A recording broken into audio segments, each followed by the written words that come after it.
బాహుబలి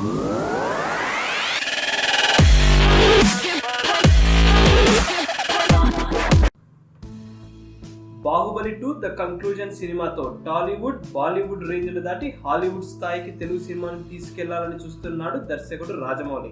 మామూలుగా భారతదేశ వ్యాప్తంగా ఎక్కువ థియేటర్లలో రిలీజ్ అయ్యేవి బాలీవుడ్ సినిమాలు. ఇక ముగ్గురు కాండ సినిమాలు అయితే ఎప్పుడు విడుదలైనా 5,000 థియేటర్లకు పైగానే విడుదలవుతుంటాయి. హిందీ సినిమాలకు ఉత్తరాదిన ఉన్నంత హైప్, క్రేజ్ దక్షిణాదిన ఉండదు. అలాంటిది భారతదేశ వ్యాప్తంగా క్రేజ్ సంపాదించుకున్న సినిమా బాహుబలి. బాహుబలితో పోటీ పడటానికి ఏ సినిమాకు కూడా ధైర్యం సరిపోవటం లేదు. భారతదేశ వ్యాప్తంగా అన్ని రాష్ట్రాల్లో బాహుబలి ఒక్కటే ఏప్రిల్ 28న విడుదలవుతోంది. బాహుబలి స్టామినా ఏంటో, ప్రభాస్ క్రేజ్ ఎంతుందో ఈ విషయం చెబుతోంది.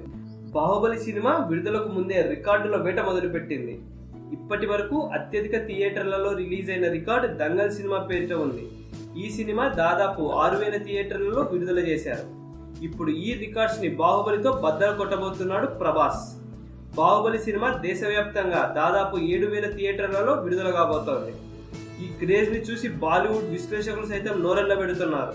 ఇక సినిమా విడుదలైన తర్వాత ఎన్ని రికార్డులు ఆవిరైతాయో అని అప్పుడే లెక్కలేసేస్తున్నారు. మొత్తానికి బాహుబలి రికార్డ్స్ అన్నింటినీ షేక్ చేసేలా ఉంది. ఇలాంటి మరిన్ని ఇంట్రెస్టింగ్ మూవీ అప్డేట్స్ కోసం మా ఛానల్ ని సబ్స్క్రైబ్ చేయడం మాత్రం మర్చిపోకండి.